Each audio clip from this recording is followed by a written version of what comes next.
अस्सलाम वालेकुम। आज हम लोग पढ़ने वाले हैं एक्सरसाइज 1.1 की क्वेश्चन नंबर 3, 4, 5। हमारे पास जो क्वेश्चन नंबर 3 दिया हुआ है, इसमें एक किस्म का डाटा दिया हुआ है जो कि हम लोग इसमें पहले पुट करेंगे सोल्यूशन में। तो हमारे पास दी हुई कि a drink stall sold 150 cups of coffee. हमारे पास जो है 150 कप्स ऑफ कॉफ़ी जो है बेचता है, ठीक है। किस दिन? 125 कप्स ऑफ टी और 125 जो कप्स ऑफ टी बेचता है, और 200 सॉफ्ट ड्रिंक्स बेचता है। कब? मंडे को। तो मैं यहाँ पर डेज में लिख दूंगा मंडे। मंडे को हमारे पास क्या होता है? कॉफ़ी कितनी बिकती है? कॉफ़ी हमारे पास जो drink stall sold 150 cups of coffee, 150 coffee बिकती है हमारे पास। और जो 125 कप्स है वो कितनी है? टी हमारे पास जो है बिकती हैं। और जो 200 ग्लासेस ऑफ सॉफ्ट ड्रिंक हमारे पास कितनी होती है? सॉफ्ट ड्रिंक हमारे पास 200 बिकती हैं हमारे पास। फिर हमारे पास आ जाता है, यहाँ तक तो कंप्लीट हो गया। अब हमारे पास है ट्यूसडे। ट्यूसडे के दिन हमारे पास क्या होता है? ट्यूसडे में हमारे पास 140 कप्स ऑफ कॉफ़ी हो जाता है। 140 कप्स ऑफ कॉफ़ी। फिर उसके बाद 135 कप्स ऑफ टी। टी कितनी होती है हमारे पास? 135 कप्स ऑफ कॉफ़ी हमारे पास बिकती हैं। और हमारे पास 270 ग्लासेस ऑफ सॉफ्ट ड्रिंक्स। कितनी? 270 ग्लासेस ऑफ सॉफ्ट ड्रिंक्स हमारे पास। यहाँ तक अब यहाँ पर बात कंप्लीट हो गई। अब वेडनेसडे को क्या होता है हमारे पास? जो थर्ड डे है वेडनेसडे, इसमें हमारे पास it were sold cups of coffee. हमारे पास कितने कप्स ऑफ कॉफ़ी यहाँ पर बिकती है हमारे पास? 120। यहाँ पर मेरे ख्याल से नहीं लिखा मैंने। It were sold cups of 120 cups of coffee. 120 हमारे पास बिकती हैं। अब हमारे पास जो 155 कप्स ऑफ टी की हमारे पास कितनी बिकती हैं? 155 कप्स ऑफ टी बिकती हैं। और 320 ग्लासेस ऑफ सॉफ्ट ड्रिंक्स, 320। अब जो हमारे पास ये इंफॉर्मेशन दी गई है, अब इसको हम लोगों ने किस फॉर्म में लिखना है? ये हमने जो है मैट्रिक्स फॉर्म में लिखना है, ठीक है। तो हम इसको 150, 140 इस तरह जो पहले मैं कॉलम की सूरत में लिखूँगा, सही है। 120, 125, 135, 155, 200, 270 एंड 320। ये जो है क्या हो गया? मैट्रिक्स की फॉर्म में आ गया। इसको मैंने किसी भी मैट्रिक्स का नाम दे दिया, ठीक है। अब मैं इसका लिखता हूँ क्या? Also state the order of the matrix. अब मैं जो है अब क्या करना है? ऑर्डर भी इसका लिखना है कि क्या ऑर्डर है इसका। अब मैं लिखूँगी the order of matrix B is equal to क्या है? 1, 2, 3, 3 रॉज है बाय कॉलम कितने हैं? 1, 2, 3 और 3 कॉलम्स है। इसी तरह ये हमारे पास क्वेश्चन नंबर 3 एंड हो जाता है। अब हमारे पास आते हैं क्वेश्चन नंबर 4 की तरफ के जो है which of the following are equal matrices. हमारे पास कौन कौन से जो गिवन मैट्रिसेस हैं वो कौन से इक्वल हैं आपस में? इक्वल से मुराद क्या? जो कॉरेस्पॉन्डिंग एलिमेंट्स होंगे उनकी वो इक्वल होंगे वो। अब कॉरेस्पॉन्डिंग से मुराद कौन से? जैसे कि हमारे पास ये है 5, 3 एंड 4 दिए गए हैं, या 2, 1, 5। अब ये जो रो है हमारे पास, जो हमारे पास कॉलम है और ये भी कॉलम है, इसको हम लोग मैच करेंगे। अगर दोनों हमारे पास कॉरेस्पॉन्डिंग एलिमेंट्स सेम हुए तो हम लोग उसको कहेंगे इक्वल मैट्रिसेस हैं ये हमारे पास। अब इसमें देखिए तो हमारे पास सिर्फ और सिर्फ एक ही कॉलम है और 3 रोज़ है। इसमें बल्कि नहीं है, इसमें भी नहीं है, इसमें भी हमारे पास 3 रोज़ 3 कॉलम है। अब अगर हम लोग ई की तरफ देखें तो 4 + 1 = 5 आ जाएगा। तो ये भी 5 है, 5 - 2 3 बन जाता है, और ये भी 3 है, और ये 4 है, और ये भी 4 है। तो इसका मतलब क्या है? ये हमारे पास कॉरेस्पॉन्डिंग एलिमेंट जो है इसके वो बिल्कुल सेम है। तो यहाँ पर मैं लिख देता हूँ कि matrices A and E are equal. यही लिख देता हूँ कि बिकॉज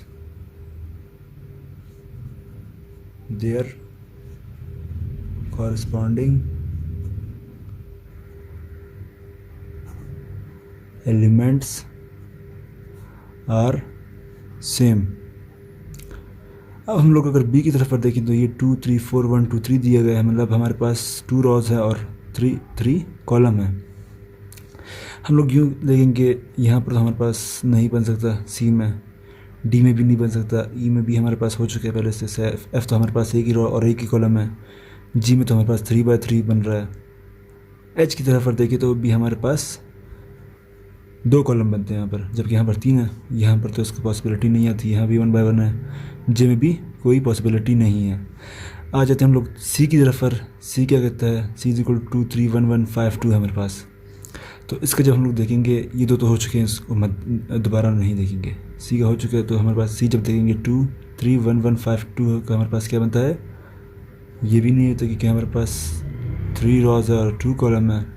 ये 3 by 3 है, ये तो हो चुका है। और ये हमारे पास 1 by 1 है, ये भी हमारे पास 3 by 3 जो हमारे पास रॉज है, जो ऑर्डर है 3 by 3 है। एच की तरफ अगर हम एच की तरफ देखें तो हमारे पास क्या बनता है, 1 + 1 2, ये भी 2 है। अच्छा ये 3 है, ये भी 3 है, 1 1 1 1, 3 + 2 5 5, 3 - 1 = 2, और ये भी 2 है। तो यहाँ मैं क्या लिख देता हूँ, matrices C and H are equal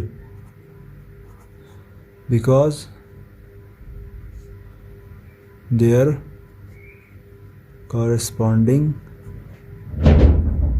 elements are same।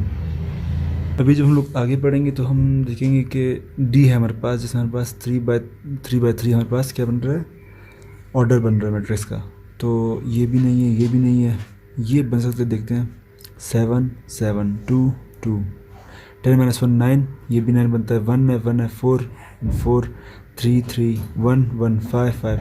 अच्छा ये 7 और ये क्वेश्चन मार्क है, तो ये हमारे पास नहीं हो सकता, सही है, क्योंकि यहाँ पर हमारे पास क्वेश्चन मार्क आ गया। तो हमारे पास क्या कहा था, मैंने पहले कहा था कि उसके कॉरस्पॉन्डिंग एलिमेंट्स बिल्कुल सेम होने चाहिए।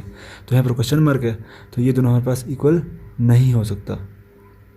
ई तो हमारे पास हो चुका है पहले से ही, हमने जो ए और ई जो हमारे पास इक्वल मैट्रिसेस है। एफ हमारे पास 7 है, 1 रो 1 कॉलम है, लेकिन यहाँ पर हमारे पास जो है सिर्फ ए, तो ए और 7 तो हमारे पास एक नहीं है ना, 7 और ए, ठीक है। हालांकि ये दोनों जो है ऑर्डर में सेम है, 1 by 1 है, लेकिन इसकी जो है हमारे पास कॉरस्पॉन्डिंग एलिमेंट सेम नहीं है, इस वजह से हम लोग इसको इक्वल मैट्रिक्स नहीं कह सकते हैं। ये भी हो चुका है, और एच का भी हमारे पास बन चुका है, और आई भी हो चुका है, और जे तो है ही नहीं इसमें।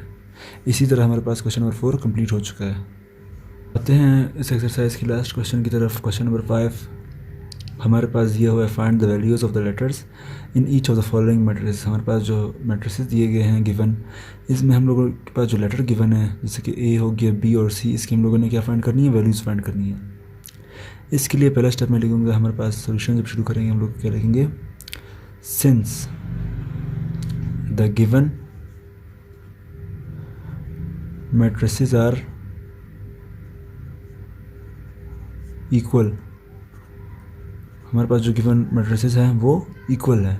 जब इक्वल होंगे हमें पता है कि क्या क्या होगा, इसके कॉरस्पॉन्डिंग एलिमेंट्स भी सेम होंगे। तो यहाँ मैं लिख दूंगा कि bye comparing the corresponding elements, हमारे पास क्या आएगा, 6 6 है, 2b, तो हमारे पास b की वैल्यू क्या आ जाएगी, 2 आ जाएगी। इसी तरह a की वैल्यू क्या आ जाएगी, 3 आ जाएगी, और c की जो वैल्यू वो क्या आ जाएगी, 4 आ जाएगी। तो ये हमारे पास का आंसर आ गया। ए और बी और सी के हमारे पास क्या लेटर्स जो थे उसकी वैल्यूज़ निकल आ गए। बी और सी आप लोग किसी में आते हैं। डी की तरफ हमारे पास जो दिए गए हैं, जो एलिमेंट्स इस तरह दिए गए हैं मैट्रिसेस के, यहाँ भी ख़ास मैं यही करूँगा कि since the given matrices are equal, इसके मैं क्या करूँगा, by comparing the corresponding elements.